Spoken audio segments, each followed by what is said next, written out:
I'm sorry, I don't know if you like the dish or not. You don't know if I like the dish or not? From head shaving to stolen recipes, what's a TV show without some good old-fashioned drama? So on that note, here are 10 scandals that will sadly plague Top Chef forever. You deserve to die! The Pea-Gate Incident. One of the worst things a writer can do is plagiarize another writer's work. In the cooking world, it's the same deal. You don't steal other chefs' recipes and pass them off as your own. This scandal became known to the world as Pea-Gate because contestant Alex Resnick allegedly stole another contestant's pea puree. In Season 7, chef testant Ed Cotton made a pea puree to go along with the seafood dish he was cooking. However, it somehow went missing between the prep kitchen and the restaurant kitchen. Meanwhile, Alex suddenly had a pea puree that looked just like the one that mysteriously disappeared, even though he had no idea what he was going to cook the day prior. I don't know. Suspicious? Yes. Coincidence? Maybe. But guilty? There was no way of proving it. Because of the lack of footage, the puree mystery was never solved, and Ed ended up having to change his dish at the last minute. And to put even more salt on the wound, Alex won the challenge. The Pea-Gate incident will not be forgotten. Blame Canada.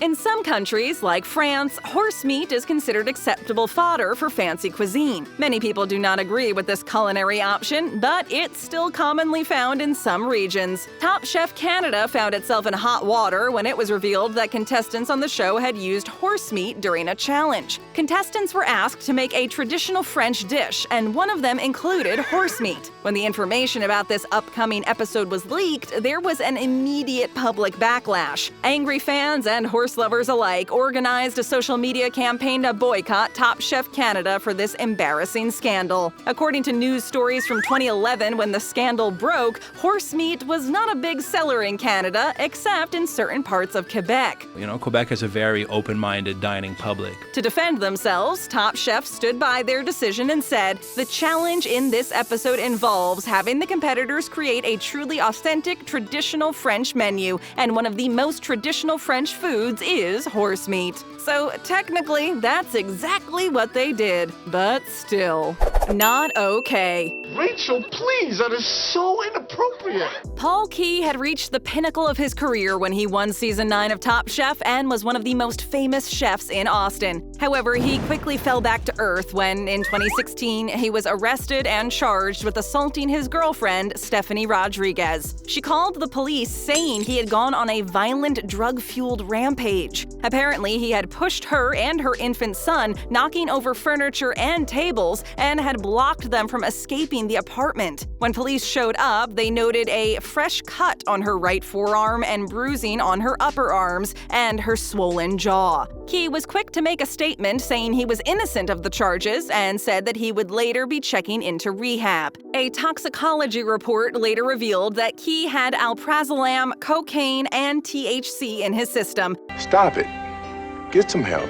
But the charges were eventually dropped when the victim stopped cooperating with the investigation. So Key was a free man, but not entirely. He lost his reputation and 3 of his restaurants closed. Nowadays, Key is still getting some work and opening new businesses, but it's usually never without his scandalous reputation as an alleged domestic abuser coming back to haunt him. He's still trying to redeem his bad behavior through cooking and rebuilding his culinary empire. Wage theft. This is a hard job. So is working at McDonald's, but you don't feel the need to tip them, do you? We all know waitstaff work hard for relatively low pay, which is why tipping is extremely important. So you would have to be a pretty low individual if you were a manager or owner trying to keep the tip money for yourself. A judge on Top Chef named Tom Colicchio was sued by some of his employees for exactly this offense. Well, allegedly. The same Tom, who has long been an advocate for fair labor, was accused of distributing tips unfairly, resulting in workers getting paid less than minimum wage, as well as not paying employees adequately for working overtime. This happened over a period of over 6 years at the Temple Court restaurant. A lawsuit was filed in federal court on behalf of the waitstaff who worked at Colicchio's restaurants. It revolved around special events hosted by the restaurant where large parties were charged a fee, and a certain percentage of the fee was supposed to be distributed among the waitstaff as a tip. Colicchio fought the lawsuit successfully, but not everyone was convinced he was innocent. And it's not even the first time he's been accused of bad labor practices. His restaurant Craft Bar settled a lawsuit out of court with employees who alleged that their tips were being garnished and that they weren't even getting paid minimum wage. Not a good look for Tom, that's for sure. Top Harasser. Who let the Lemonhead into the room? You were a waste of life, and you should give up. Mike Isabella seemed like a promising chef after his appearance on Season 6 of Top Chef and Top Chef All-Stars, with the opening of 11 restaurants and managing a staff of nearly 800 people. However, this was quickly proven to be untrue. A former restaurant manager sued Isabella for sexual harassment, saying he and his business partner were making sexist comments, showing up to work drunk, and goading another chef into trying to sleep with him, which would later lead to Isabella firing her. The suit alleges Isabella created a hostile work environment with his unwanted comments, advances, and abusive language. Isabella denied all the charges, and the lawsuit was eventually settled for an undisclosed amount. Even though he never admitted any wrongdoing, Isabella has suffered the consequences of that bad behavior. The restaurant industry seemed to have wasted no time in distancing itself from him and his businesses, so his future prospects became dim. Bankruptcy! Isabella eventually had to file for bankruptcy, and on December 27, 2018, he closed all of his Mike Isabella concept restaurants. A harsh day for Boston and Top Chef. Oh, I always wanted to be a Teamster. So lazy and surly. There are always some risks when you decide to hire a non-union film crew. During the filming of Top Chef Season 12, the local Teamsters Union showed a dark side to Boston. A group of 4 Boston Teamsters was on site that day, simply picketing the Top Chef crew to protest against the abuse of the Massachusetts film tax credit, and the fact that they were operating a non-union set. The union members were said to have verbally assaulted the cast and crew as they tried to film an episode of the show. At least she knows I'm not a scab like you.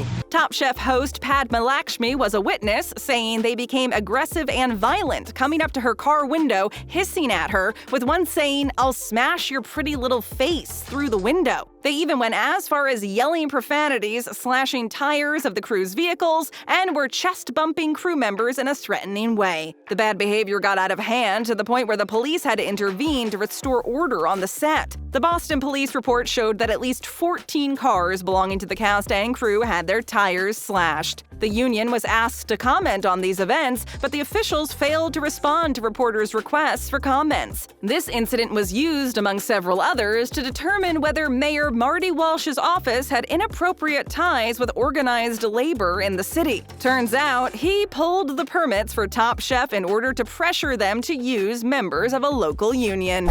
First to go. Pack your things. We're leaving. Padma Lakshmi is the popular host of the cooking competition show Top Chef, but it wasn't always this way. Only some might remember that when the show first aired in 2006, the host was a young woman named Katie Lee Joel, who was married to singer Billy Joel at the time. She had worked in the restaurant industry for several years at a series of restaurants before she became the host. However, she wasn't exactly praised for her performance on the show. Viewers were complaining and calling her too robotic and wooden, which ended up with her getting fired, and the producers announced that Lee was leaving the show to pursue other opportunities. Katie later admitted how she would get extremely nervous on set, and having to send contestants home made her feel guilty. You're fired! Despite being replaced after only one season, that did not stop Katie Lee's booming career. She continued to appear on several other TV shows like Halloween Baking Championship, Meat Sweats, Beat Bobby Flay, and Rachel Ray. She's also the co-host of Food Network's The Kitchen, has her own show on the cooking channel called Beach Bites with Katie Lee, and is a cookbook author and novelist. Basically, she didn't let one failure bring her down. And just because one job doesn't work out doesn't mean that you won't still find success down the road. Judge thyself. Here's your tips for Monday and Tuesday. Oh. Graham Elliott became a judge on the hit show Top Chef in 2016, but you may know him from MasterChef and MasterChef Junior, where he appeared for a decade. With 2 Michelin stars under his belt and a charismatic television personality, he seemed like a very stand-up guy. But as we know, looks can often be deceiving. He ran afoul of some of the employees who worked at his restaurant and was sued in 2012 by 14 of his former staff at his Chicago eatery. The employees claimed that they were owed money due to unlawful tip pooling and said that Elliott was operating a systematic scheme to deprive them of regular and overtime compensation. The employees were seeking back pay plus interest, and the case was eventually settled in the fall of 2012 with Elliott paying an undisclosed sum. Tips are one of the main reasons to become a waiter in the first place, and to keep them from the rightful earners just doesn't seem very above board.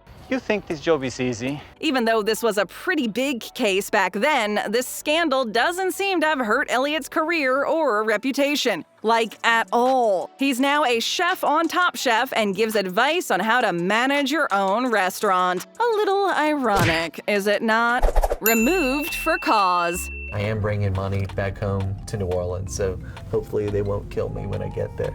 John Besh was a famous chef in New Orleans and a successful businessman. When he appeared on the 15th season of Top Chef, he was head of the John Besh Restaurant Group. He had won a James Beard Award, had appeared on several other cooking shows, wrote an award-winning cookbook, and was considered to be one of the preeminent chefs in New Orleans. These were the credentials that got him a guest hosting gig on Top Chef. However, people never got to see him on the show because in between his Top Chef appearance being filmed and the episode airing, he was accused of creating a work environment in which sexual harassment and assault flourished. And not just by 1 or 2 women, but 25. 25 women came forward to report him, and one even alleged that Besh had pressured her into a long-term, unwelcome relationship. And so I knew. It's over with.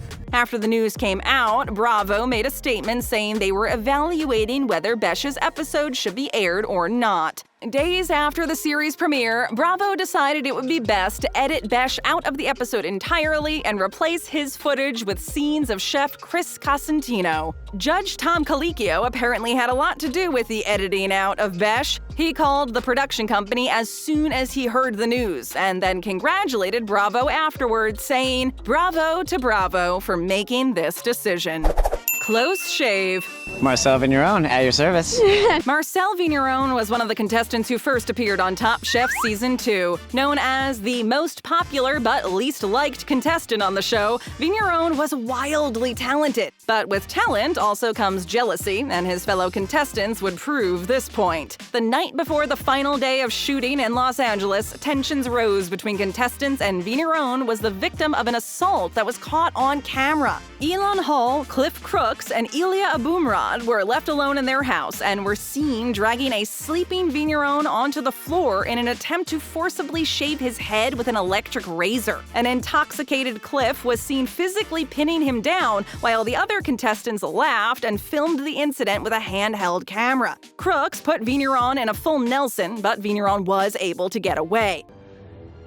Gonna cry? Judge Tom Colicchio was very angry about the event and reportedly wanted all of the contestants kicked off the show and for Vigneron to be declared the winner by default. The producers wanted the show to go on, so they ultimately decided to send Cliff Crooks packing in disgrace. The other contestants were allowed to stay on so the show could finish its run. This is definitely one of Top Chef's most scandalous moments, one that will go down in reality TV history.